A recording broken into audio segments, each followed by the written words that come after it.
il y a une histoire qu'on racontait à propos d'une dame riche qui a vécu au début des années 1900 dans une des villes costales en Écosse. Bien qu'elle était financièrement à l'aise, elle avait une réputation dans la ville comme étant très frugale.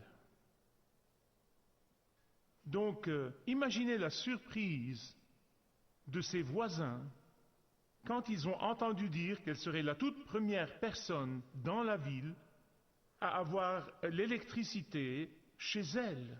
C'était une grande surprise pour eux. 2 mois plus tard, quelqu'un a tapé à la porte.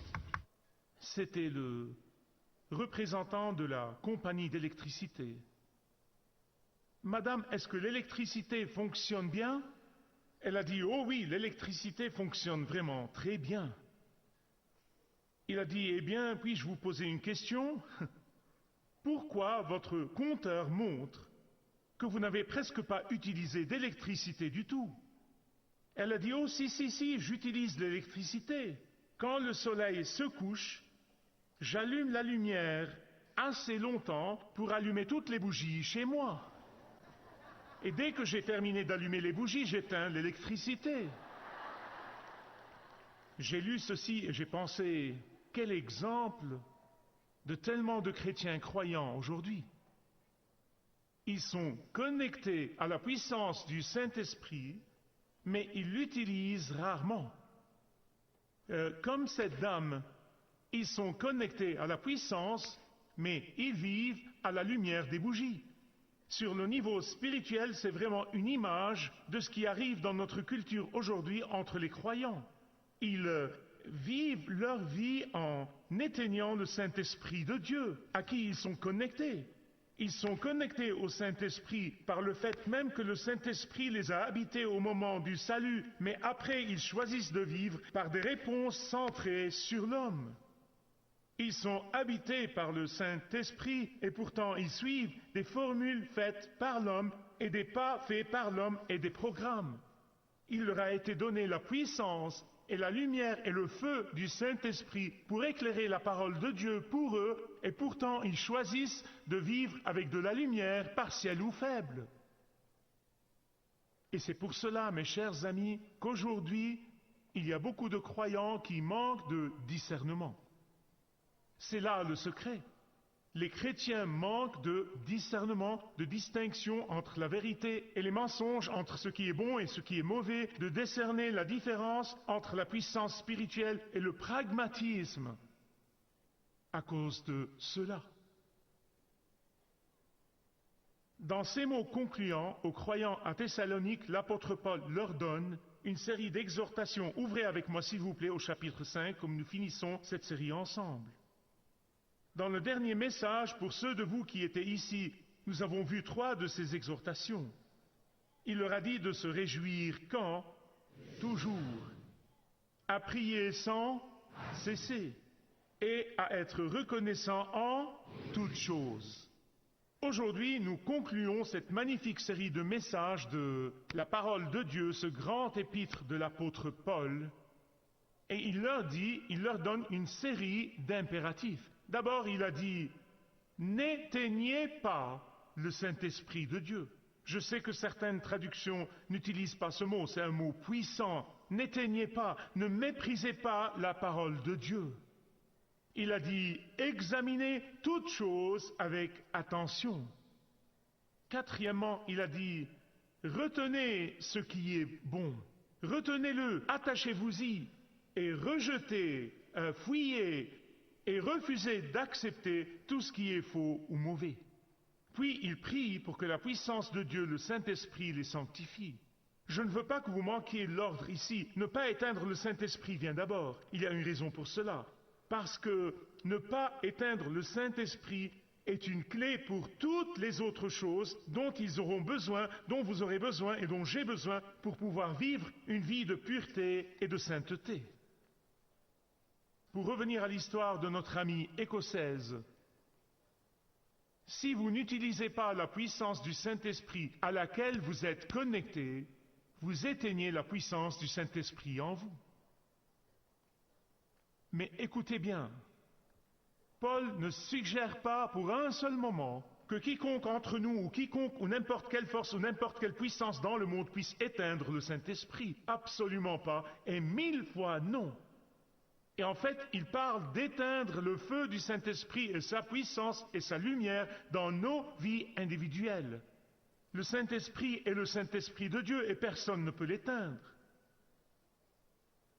C'est souvent une figure de style dans la Bible quand on parle du Saint-Esprit. Souvenez-vous du jour de la Pentecôte, il est venu sous forme de langue de feu. Donc ce feu et cette lumière sont des figures de style pour le Saint-Esprit et sa présence. Quand le Saint-Esprit est venu pour vivre en nous, quand vous êtes devenus de nouveaux croyants, vous vous souvenez de l'excitation. Quand le Saint-Esprit est venu demeurer en vous, quand vous avez donné votre vie à Jésus-Christ, vous vous souvenez de comment il est venu avec du feu brillant dans nos vies, comment il est venu avec une lumière brûlante dans nos cœurs, comment il est venu avec des activités puissantes dans nos vies, comment il est venu avec la puissance qui purge et purifie dans nos vies, comment il est venu puissamment nous guider dans nos vies et nous n'avions pas à dire je ne sais pas de quel côté me tourner parce que le Saint-Esprit nous guide et nous révèle la volonté de Dieu. Or, mais puisque ce feu ne s'éteint pas lui-même, puisqu'il ne s'éteint pas tout seul, ce doit être une force extérieure qui le trempe, une force extérieure qui étouffe le feu. Nous sommes ceux qui étouffent le feu du Saint-Esprit. Nous sommes ceux qui éteignent la puissance du Saint-Esprit. Comment? En laissant les pensées non divines demeurer dans nos pensées et en construisant des forteresses dans nos vies, en laissant nos émotions être impliquées avec des affections non divines, en laissant notre pensée être infectée par la pensée du monde, en laissant nos yeux voir et se fixer sur des choses immorales et impies, en laissant nos décisions être infectées par les mauvais motifs. Et quand ça arrive, vous commencez doucement mais sûrement à étouffer le feu du Saint-Esprit dans votre vie, en laissant un esprit critique vivre en vous, en laissant un esprit rebelle vivre en vous et à l'intérieur de vous jour après jour, en laissant une colère injuste grandir en vous et demeurer en vous, en laissant des désirs impies vivre en vous, en laissant les ambitions égoïstes faire partie de votre être. C'est comme cela que vous étouffez le feu du Saint-Esprit dans votre vie. Maintenant, je ne peux pas le faire dans votre vie comme vous ne pouvez pas le faire dans la mienne. C'est une chose personnelle, une chose individuelle. Je peux laisser le feu du Saint-Esprit s'éteindre en moi, mais je ne peux pas le faire en vous, et vous ne pouvez pas le faire en moi. Elle était connectée à l'électricité, mais la lumière était rarement utilisée. Beaucoup de croyants sont connectés parce que le Saint-Esprit habite en eux, mais ils affaiblissent son feu. Ils sont connectés par le Saint-Esprit, mais ils étouffent constamment sa puissance. Tout comme elle a minimisé l'usage de cette puissance dans sa maison et qui lui était disponible, nous minimisons la puissance du Saint-Esprit qui travaille en nous et qui nous est disponible. Tout comme la lumière nous aide à lire dans le noir, de même le Saint-Esprit éclaire la parole de Dieu pour que nous la comprenions, pour que nous la saisissions, pour que nous l'appliquions dans nos vies et dans notre marche avec Dieu. Juste comme l'électricité guide nos pas dans le noir pour voir où on va, le Saint-Esprit fait de même. Il guide nos pas et il nous aidera dans notre processus de décision pour que nous ne vivions pas dans la frustration en disant « Je ne sais pas de quel côté me tourner, le Saint-Esprit fera cela » quand il n'est pas étouffé. Juste comme la lumière nous réchauffe et nous révèle ce que nous ne pouvons normalement pas voir dans l'obscurité, le Saint-Esprit nous fortifie quand la tentation vient à nous d'une allée obscure. Et pourtant, souvent, nous éteignons le feu et la lumière du Saint-Esprit. Les choses qui éteignent souvent la lumière et le feu du Saint-Esprit dans une vie individuelle sont des choses comme l'orgueil, la présomption de nos capacités. L'attachement à un certain péché dans nos vies. Le psalmiste a dit, quand je chéris le péché, Dieu ne m'entend pas. Le manque de pardon, la confiance en un programme au lieu de la puissance du Saint-Esprit qui travaille, et donc nous éteignons, nous étouffons et nous supprimons. Et cela arrive quand nos opinions et nos idées remplacent la parole de Dieu. Pourquoi le met-il en premier? Pourquoi je me suis arrêté dessus? Parce que Paul continue, la chose suivante qu'il dit est « Ne méprisez pas la parole de Dieu ». Je vais vous l'expliquer dans une minute.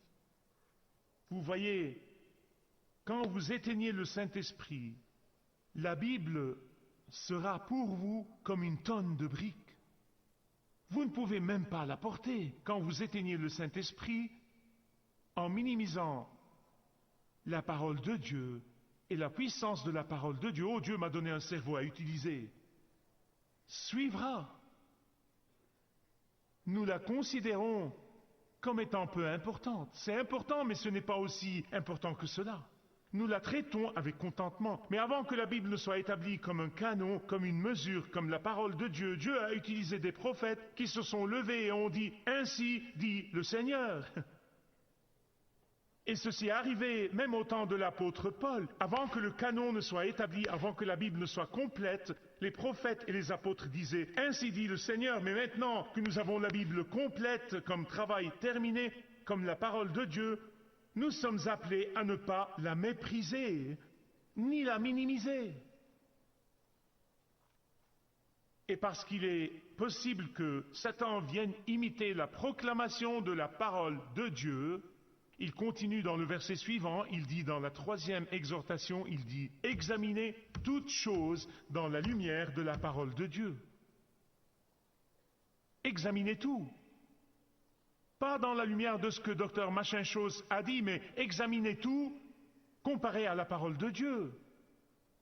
Testez tout par la parole de Dieu. Assurez-vous que c'est la parole authentique de Dieu, mais je veux que vous pensiez avec moi pour une minute. Comment testerez-vous tout si vous avez étouffé et inondé le feu de la puissance du Saint-Esprit? Comment distinguerez-vous entre ce qui est vrai et ce qui ne l'est pas? Si vous ne laissez pas le feu du Saint-Esprit continuer à brûler jour après jour, moment après moment, si vous ne laissez pas la lumière de l'Esprit illuminer la parole de Dieu pour vous, pouvez-vous voir la logique de l'apôtre Paul? Pouvez-vous voir comment ne pas étouffer le Saint-Esprit est la priorité numéro 1? La Bible a dit que les Béréens, dans le livre des Actes, ont examiné, testé, ils ont examiner l'Écriture pour voir si ce que les apôtres enseignent est consistant avec la parole de Dieu. Je veux dire, s'ils ont testé la prédication des apôtres, alors nous devrions tester la prédication de tout le monde. Ces tests de toutes choses doivent avoir pour résultat 2 actions. Versets 21 et 22, regardez dans le chapitre 5. Attachez-vous fermement à ce que vous découvrirez comme étant vrai, qui est consistant avec la vérité, et rejetez ce qui est faux. Rejetez-le si ce n'est pas la parole de Dieu. Mais quand vous entendez la parole de Dieu en train d'être prêchée et expliquée, et vous l'identifiez comme étant authentique et consistante avec la parole de Dieu, accrochez-vous-y, apprenez d'elle, grandissez à travers elle, partagez-la avec d'autres, laissez-la pénétrer profondément dans vos cœurs. Laissez-moi vous rappeler de ceci. Presque vrai et faux. Presque vrai et totalement faux. Proche de la vérité vous conduira à l'erreur. Finalement, Paul conclut sa lettre sur un sujet que la plupart des chrétiens trouvent à la fois défiant et convaincant, notamment la prière. Plutôt, il a dit, et nous avons vu cela dans le dernier message, de prier sans cesser. Ici, il vous raconte comment lui, il prie. C'est une chose que quelqu'un vous dise de faire ceci ou de faire cela ou faire autre chose, et c'est une autre de vous dire, venez et voyez comment je le fais. Le voici, versets 23 et 24. Comment prier pour les autres? comment prier pour vous-même. Ils prient pour leur sanctification. D'accord, nous prions pour les besoins des autres. Je suis à genoux et je prie pour les gens pendant des heures la nuit. Et je prie pour mes besoins, je prie pour la guérison et je prie. C'est important. Mais la plus grande prière que vous puissiez prier pour quelqu'un, pour d'autres croyants, est leur sanctification. C'est un grand mot et certains ne savent peut-être pas ce que c'est, mais beaucoup le savent. Il veut dire que vous priez pour qu'il y ait moins d'eux et plus de Christ. Qu'ils deviennent de plus en plus comme Christ. Qu'ils deviennent de plus en plus mis de côté pour que Christ les utilise. De plus en plus séparés du péché. Jean-Baptiste le dit le mieux, pour que moi-même je diminue et que lui croisse. Que veut dire cela? Ça veut dire qu'il y aura moins de Jean-Baptiste et plus de Christ, et bien-aimé, Dieu est mon témoin, c'est ma prière quotidienne. Et comme vous priez pour votre sanctification et la sanctification des autres, rappelez-vous ceci. La Bible enseigne qu'il y a 3 éléments pour la sanctification. Comme il y a des éléments de pardon. Quand nous venons au Seigneur avec repentance et avec foi et devenons croyants, nous sommes positionnellement pardonnés, éternellement pardonnés. Mais après jour, nous venons à lui pour le pardon quand nous échouons et quand nous péchons. De la même manière, il y a 3 aspects de sanctification. Elle est passée, elle est présente et elle est future. La sanctification passée, la Bible dit que nous sommes sanctifiés, positionnellement sanctifiés en Christ, au moment où nous venons à lui et le recevons comme notre seul Sauveur et Seigneur. Hébreux chapitre 10, verset 10 dit que nous avons été sanctifiés par le sacrifice du corps de Jésus-Christ une fois pour toutes. Puis il y a la sanctification présente, c'est-à-dire la sanctification journalière, c'est-à-dire grandir plus de jour en jour à l'image de Christ. Tous les jours, à travers la puissance du Saint-Esprit, Dieu nous fortifie pour être de plus en plus comme Christ. Et puis, il y a un aspect futur de la sanctification. Et ça, c'est la sanctification ultime, c'est l'apothéose de la sanctification. Et c'est quand le Seigneur rend le croyant sans péché comme lui-même, corps, âme et esprit. Alors la prière passionnée de Paul, et il fait ceci non seulement dans Thessaloniciens, mais beaucoup d'autres fois. Sa prière passionnée qui devrait être la vôtre et devrait être la mienne est de quotidiennement décroître pour que Christ croisse tous les jours en nous. Et ici, le mot totalement ou complètement veut dire que ce processus de sanctification prend place en nous jusqu'à ce qu'il nous prenne au ciel. Il augmente jour après jour, jour après jour, jour après jour, jusqu'à ce que tout dans nos vies, dans nos pensées, dans nos cœurs, dans notre volonté, soit assujetti à Jésus-Christ. Pas un aspect de ma vie ne soit pas assujetti à lui. C'est là le processus de la sanctification. Et c'est ce que l'apôtre Paul voulait dire quand il a dit que nous faisons prisonnière chaque pensée. Pas juste 80% des pensées, pas juste 90% des pensées, pas juste 98% des pensées, mais chaque pensée prisonnière à Christ. Et la sanctification commence de l'intérieur vers l'extérieur. Votre esprit est la partie la plus distincte de vous. Et votre esprit est ce qui vous connecte d'abord au Saint-Esprit. Quand vous venez à Christ, esprit à esprit. Et quand le Saint-Esprit vient vivre en vous, et votre esprit commence à se conformer à l'image de Christ, votre corps suivra, votre corps obéira. Vous voyez, Paul prêchait à une culture grecque, et dans la culture grecque, ils enseignaient que le corps était mauvais, que l'âme est bonne, mais que le corps était mauvais. En fait, le corps est une prison qui retient l'âme captive. Alors quand vous croyez que le corps est mauvais, que ferez-vous? Vous ferez de mauvaises choses. Et c'est pourquoi il se donnait à l'immoralité et la débauche, même dans les temples païens. Le corps est mauvais, donc laissons-le faire plus de mal. Nous avons cette culture grecque qui revient aujourd'hui. Et la foi chrétienne vient et dit non, non, non, non, non, non, non.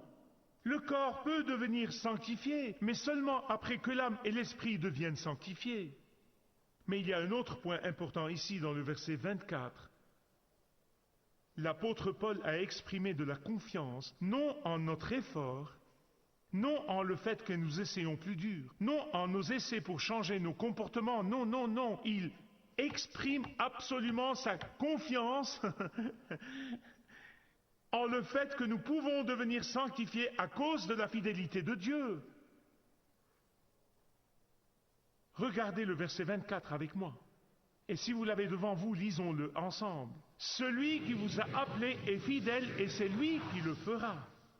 Il le fera. Vous voyez, la confiance de Paul est dans la fidélité de Dieu. Il dit qu'on peut avoir une confiance totale en Dieu. Dieu est totalement fiable. Dieu ne renie jamais ses promesses. Et Dieu, toujours, toujours, toujours, toujours, finit ce qu'il commence. À travers les années, il y a eu des milliers de jeunes parents qui se sont tenus dans cette place et qui ont fait un engagement avec Dieu. Dieu, nous nous engageons avec toi. Nous allons apprendre à ces enfants ton chemin pour qu'ils grandissent en connaissant Jésus et en l'aimant. Et je leur rappelle souvent qu'ils sont en train de dire à Dieu, Dieu, nous avons une confiance totale en toi. Nous n'avons pas l'ombre d'un doute que nos enfants, quoi qu'il leur arrive, aussi longtemps qu'ils puissent errer, quelles que soient les circonstances auxquelles ils font face, nous avons une confiance totale en le fait que quand nous nous acquittons de nos responsabilités, tu feras, pas peut-être, ou possiblement, ou probablement, ou de grâce, mais sûrement, tu t'assureras qu'ils vont en arriver à te connaître et t'aimer, quoi qu'il arrive, que Dieu, je sais que tu feras en sorte qu'ils viennent à toi à un point donné, même si tu dois les traîner alors qu'ils donnent des coups de pied et crient. C'est là l'engagement. C'est ce que Paul dit, c'est la fidélité de Dieu. C'est de la fidélité de Dieu dont il se vante. C'est la fidélité de Dieu. Il a une confiance totale en la fidélité de Dieu. Et comme il prie pour eux, il leur demande de prier pour lui. Lisez la lettre et enlacez-vous l'un l'autre d'une étreinte sainte. Mes amis bien-aimés, il y a peut-être quelqu'un ici qui n'a jamais reçu le Saint-Esprit, qui n'est jamais même venu à Christ. Voici ta chance, ton opportunité de dire, Seigneur Jésus, viens dans ma vie, je veux que ton esprit habite en moi.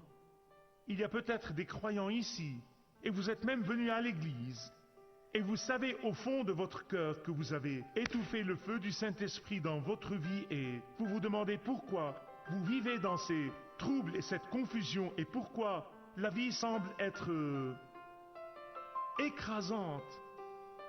Posez-vous la question, est-ce que j'ai étouffé le feu du Saint-Esprit en moi? Merci de regarder ce programme. Marcher avec le guide est un programme et un ministère de Kingdom 7 que je vous présente chaque jour en anglais, en arabe et en français, dans l'espoir que Dieu l'utilise pour vous toucher et toucher vos besoins. Et je prie que Dieu ait déjà guidé beaucoup d'entre vous dans une relation plus forte et plus profonde avec lui.